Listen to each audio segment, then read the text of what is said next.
Como le estábamos tratando esta parte interesante, que es ese consejo directivo o directiva, como se llame,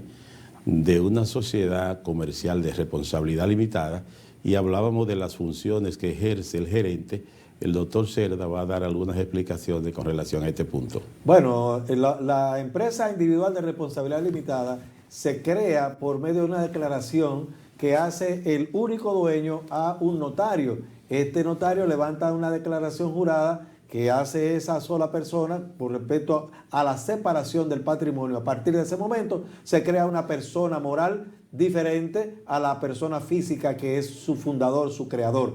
Y en ese momento se establecen unas condiciones en las que se va a desenvolver ese negocio. ¿Cuál es el objeto? ¿Cuál es el propósito? ¿De qué manera va a funcionar el gerente? Que por lo general es el mismo presidente, es el mismo dueño, es el mismo fundador, pero pudiera ser otro. Y ahí entonces queda establecido. Lo mismo entonces pasaría en el caso de que dos personas hasta 50 lleguen a ser una sociedad de responsabilidad limitada. Van a establecer en estos estatutos que no necesariamente tiene que ser por medio de notario, no necesariamente. Sin embargo, la ERL sí, donde van a establecer primero que todo quién es que va a ser el gerente, quién va a representar la empresa en ambientes de negocios o en una demanda que tenga que interponer, que en este caso será el gerente, y las demás, los demás órganos en los que se va a desenvolver esta SRL. Digamos la Asamblea General, digamos también Asamblea General Ordinaria, la Extraordinaria, la manera, las atribuciones que tiene cada una de estas asambleas y, como no, también la manera en que pueden ser vendidas esas cuotas sociales que, como bien señalaba el hermano Reinaldo, no son acciones propiamente, sino cuotas sociales, pero que puede ser que algunos de los miembros, algunos de los, no le queremos decir socios, porque la sociedad de responsabilidad limitada no tiene socios como tales, como lo define la ley, sino más bien partícipes, y en esa parte cualquier partícipe puede decir, bueno, ya no me interesa esta cuota social de la cual soy propietario y se la voy a vender a otro partícipe de la misma compañía o a una persona con el consentimiento de los demás, por supuesto, que quisiera adquirirlas. No, y que también si analizamos los beneficios o las ventajas que puede tener esta sociedad de responsabilidad limitada, es que como es una entidad sencilla, de bajo coste, como dicen en España, es una entidad también con responsabilidad mínima, fácil, con facilidad de generar crédito bancario. También es una sociedad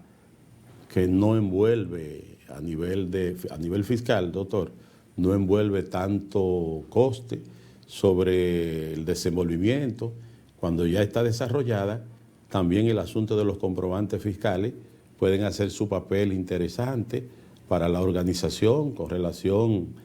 a lo que los contadores públicos autorizados tienen que hacer cuando ya tienen un cierto tiempo creando estabilidad en sus operaciones, y como no es una sociedad grande, como son por ejemplo las sociedades anónimas, que necesariamente, que aunque no la vamos a tratar profundamente, pero vale la pena decir que su capital es de no menos 30 millones de pesos, y donde todo el mundo tiene una responsabilidad conexa que genera en cuanto a las acciones, que sí son títulos negociables, y que entonces se complican un poco más las cosas. Como la simplificada también, que también serán no menos de 3 millones de pesos el capital, con un 10% mínimo de suscrito y pagado, pero que tienen la dificultad que por ser grandes sociedades que están envueltas con otras compañías,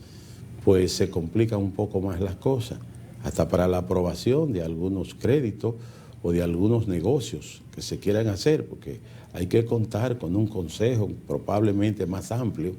mientras que aquí, en el caso de aquella, el consejo no podrá ser menos de 3,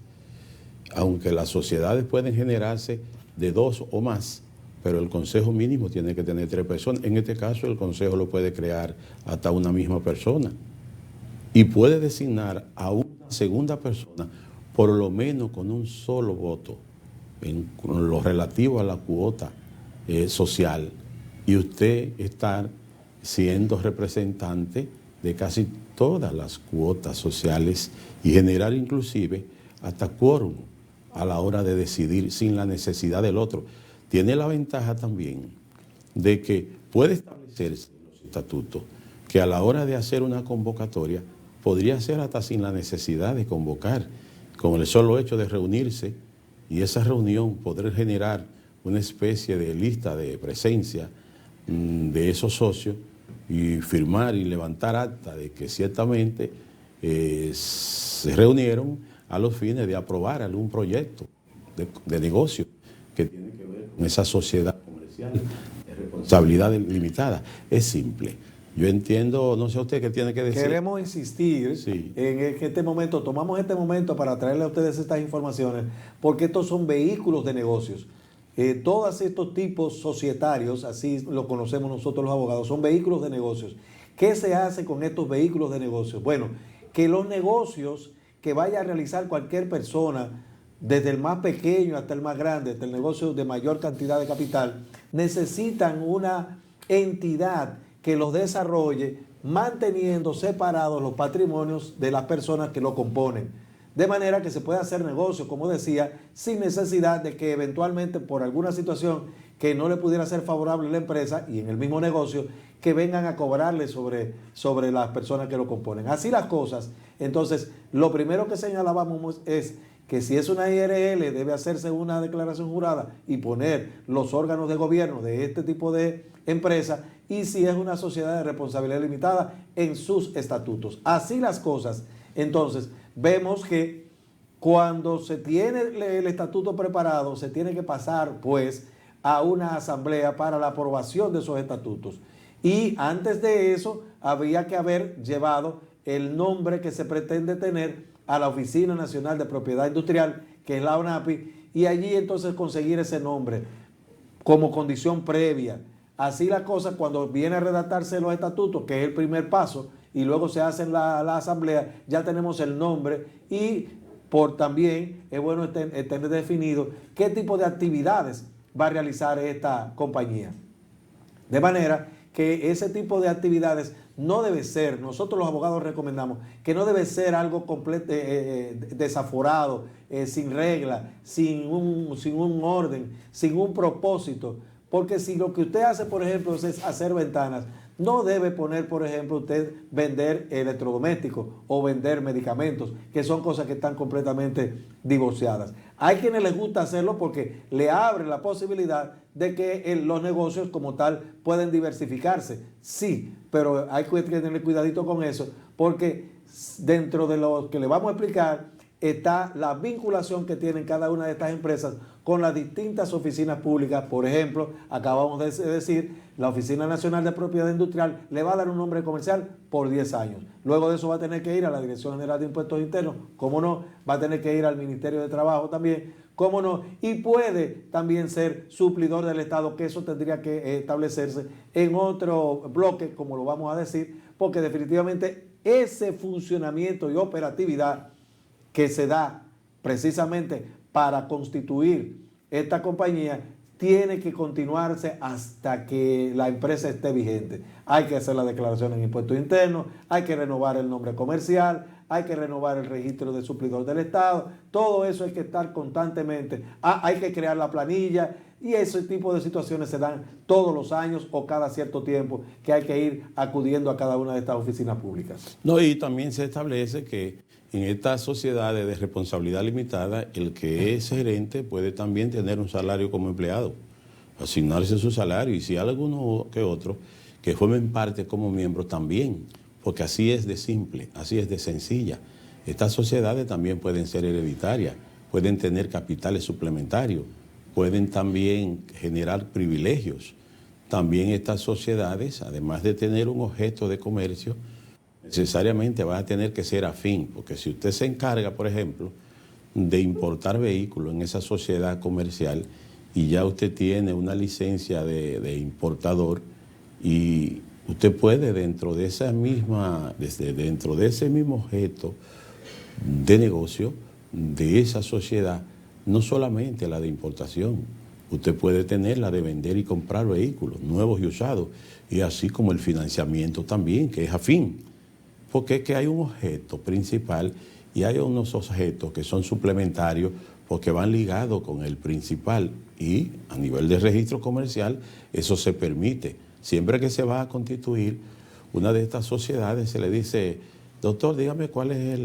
el objeto principal de esa sociedad y cuáles son esos otros objetos que tienen de manera suplementaria que necesariamente deben ser afines al objeto, y ahí está. Y si hay alguna discordancia en esto, pues eso se ajusta también, porque lo que se quiere es tener una sociedad que cumpla con esos parámetros de una sociedad comercial sencilla, simple, que no envuelva tantas complicaciones y que usted pueda facilitarse la vida como joven empresario. Entonces, estas sociedades van a ser, bueno, ya son prácticamente las que más utilidad tienen. No sé usted qué tiene que decir, pero estas son las que más utilidad tienen. La EIRL es de un solo dueño, la Sociedad de Responsabilidad Limitada es de 2 a 50. Ahora bien, nadie podrá negar que estos vehículos de negocio se hacen precisamente para entablar relaciones comerciales. Y uno de los clientes más atractivos que tienen los negociantes, los comerciantes, los industriales, es el Estado Dominicano. Así las cosas, entonces, hablando sobre esa parte del objeto, cuando usted le solicita, por ejemplo, al Ministerio de Hacienda que le dé un registro de suplidor del Estado, usted va a tener que especificar qué es lo que usted le ofrece al Estado. Usted le puede ofrecer medicamentos, le puede ofrecer material gastable, le puede ofrecer vehículos, le puede ofrecer material de alimentos, le puede ofrecer